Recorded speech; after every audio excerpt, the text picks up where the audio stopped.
자, 경우의 수랑 순열 부분은 좀 빠르게 정리할게요. 요거는 이제 우리가 고1 때 배웠던 내용이라서. 근데 이제 경우의 수를 얘기를 안 할 수가 없는 게 확률까지가 얘 대원칙이야.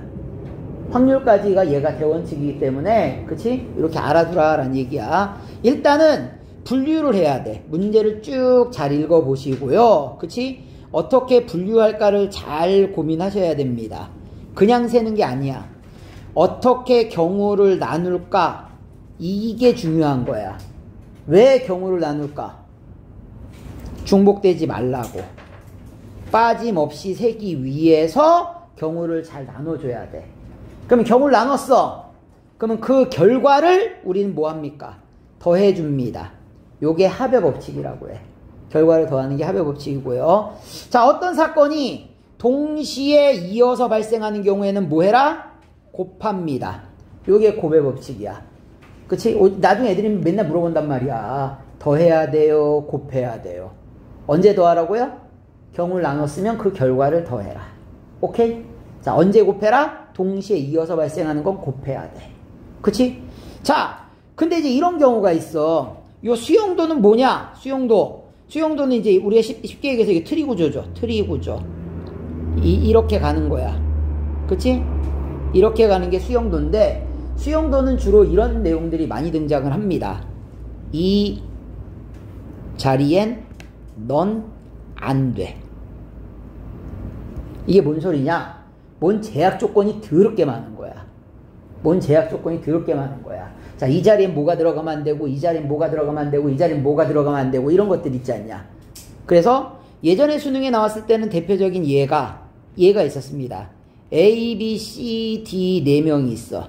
이 4명이 있는데, 4명이, 그쵸? 시험을 봤어.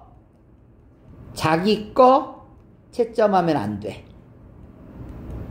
A가 A 채점하면 안 되고요. B가 B 채점하면 안 되고, C가 C 채점하면 안 되고, D가 D 채점하면 안 된다. 라는 게 경우의 수에서 안 나왔어. 확률에서 나왔었어. 확률에서 나왔었어. 이 문제가. 오케이?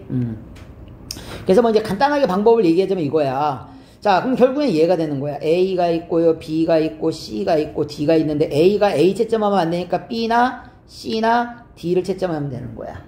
됐어? 자, 그러면은요, 예를 들어볼게. A가 만약에 C 채점했어. 그러면 그 다음에 있는 거는 A, B, C인데 B가 B 채점하면 안 되니까 네가 A를 채점하고요.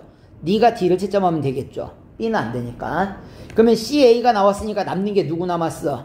자, B, D가 남았는데 D가 D 채점하면 안 되니까 네가 T, 네가 B가 되는 거야. 자, C, D를 채점했으면 남는 거는 A, B를 채점하시든가, 자, B, A를 채점하시든가. 자, 그래서 몇 가지가 나와? 3가지. 그럼 얘도 해보면 몇 가지가 나올까? 3가지. 너도 몇 가지가 나올까? 3가지. 자, 전부 다 더하면 몇 가지? 9가지가 됩니다.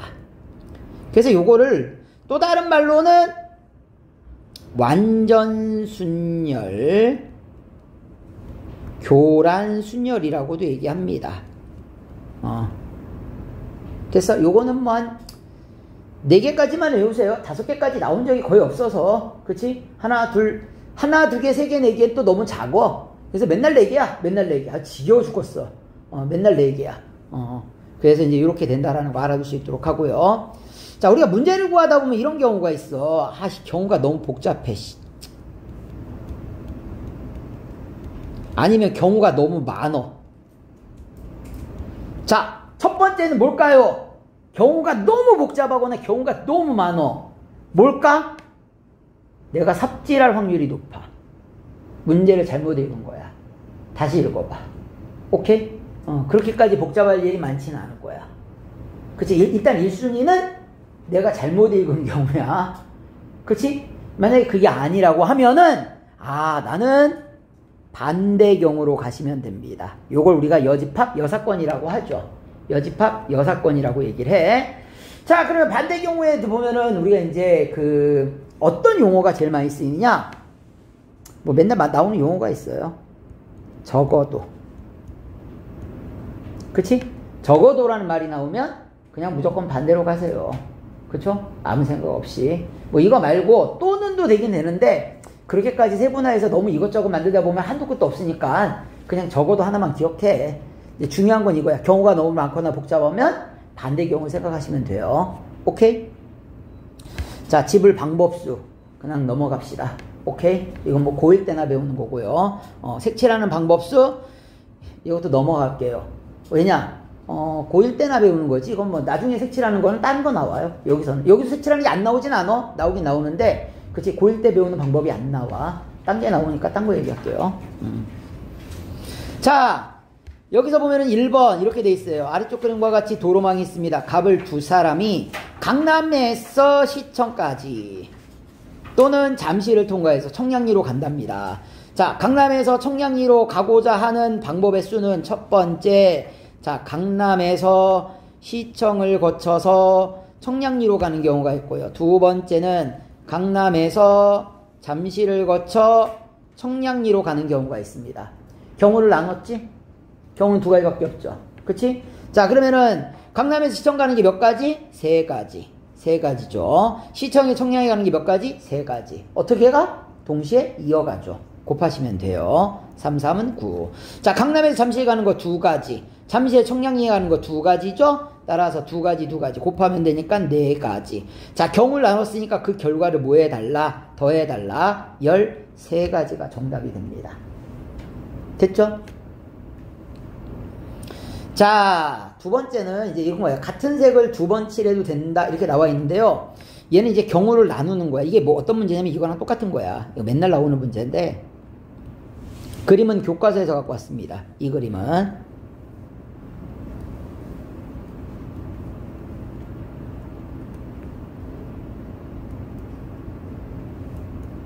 뭐 사실 이런 그림은 똑같은 그림이지? 그렇죠? 이거 돌려서 중복되게 그리면 안 되기 때문에, 그치? 약간 삐딱하니 그린 거야. 돌려서 중복 안 돼, 이거. 오케이? 나처럼 막, 그치? 들쑥날쑥하게 그려야 돼. 더 들쑥날쑥하게 그려야 되나? 자, 쓰지 마. 쓰지 말고 그냥 봐. 예를 들어서 이거야. 자, 5가지 색으로 내가 칠하려고 합니다. 그쵸? 자, 서로 다른 색을 칠할 때에 칠하는 방법은, 그러니까 이웃하는 데는 서로 다른 색 칠하는 거야. 같은 색 두 번 사용할 수 있고요. 왜 칠하지 말냐면은, 봐봐. 일단 들어봐봐. A에 칠할 수 있는 게 몇 가지냐면 5가지야. 자, 그러면 B에 칠할 수 있는 게 몇 가지냐면 A에서 칠한 거 안 되니까 4가지야. 자, C에서 칠한 거는, B에서 칠한 게 안 되죠. 그러니까 넌 4가지라고 생각할 수 있는데, 문제는 T가 문제가 되는 거야. 왜 T가 문제냐? 이놈이 만약에 C라는 놈이 A랑 같아질 수도 있는 거잖아. C라는 놈이 A랑 같으면은, 그치? D에는 A, C에 들어간 색깔 말고 B에 들어간 색깔 말고 두 가지를 제외한 셋 중에 하나 들어가면 돼. 근데 만약에 C가 A랑 달라. C가 A랑 다르면 A랑 B랑 C랑 셋 다 다른 거지 지금. 이 세 가지 색을 제외한 나머지 몇 개만 들어갈 수 있어? 2개만 들어갈 수 있어. 따라서 이 문제는요, 경우를 나누셔야 됩니다. 그래서 자, 첫 번째는 어떤 경우냐? A랑 C랑 같은 경우고요. 두 번째는 A랑 C랑 다른 경우입니다. 자, 그럼 내가 넣어볼게. A, B, C, D 칠하는 거고요. 너 A, B, C, D 칠하는 거야. A에 칠할 수 있는 게 5개. 자, B는 A랑 다르면 되니까 4가지. C는 선택권이 없어요. 같은 거지. 그치? 그냥 A에서 칠한 색깔 똑같이 그냥 칠해야 돼. 한 가지야. 자, 근데 A와 C를 같은 색, 내가 한번 칠해볼게. A와 C를 이렇게 같은 색 칠했어. 너는 다른 색이야. 그러면 D에 들어갈 수 있는 색깔은 저 2가지를 제외한 나머지 셋 중에 하나가 들어가면 됩니다. 이해가 되는 거야. 자, 근데 A와 C가 다른 경우는 A가 5가지, B가 4가지까지 똑같아. 자, 근데 C는 A랑도 달라야 돼, B랑도 달라야 돼. 따라서 너는 3가지가 되는 거야. 그리고 나서 봤더니만 A, B, C가 다 다르잖아. 그러면 D에 들어갈 수 있는 색깔은 2가지밖에 안 됩니다. 됐어요? 그래서 이제 얘를 다 곱하면 됩니다. 그래서 경우를 나눴으니까 둘이 더해주시면 정답이 됩니다. 됐죠? 방식만 알아주세요. 이렇게. 자, 그러면 볼게. 다음으로 넘어가겠습니다. 뭐 이제 경우가 이렇게 나눠진다는 얘기야. 한번 좀 정리하세요. 요거 이제 그 고1 거에서 보면 그림 색칠하는 거에서 제일 많이 나오는 스타일이야. 근데 나중에 수능 때도 봐라. 확률 같은 경우에 색칠하는 거 나올 때 있잖니. 은근히 뭔가 순열 조합을 쓰질 않아. 그냥 무식하게 얘처럼 세는 경우들이 많아. 그러다 보면 경우가 나눠지는 경우가 많아. 그런 부분들을 잘 생각해야 돼. 그래서 이게 경우가 나눠지는 경우 생각해 보시라고 얘를 얘기를 한 거야. 오케이?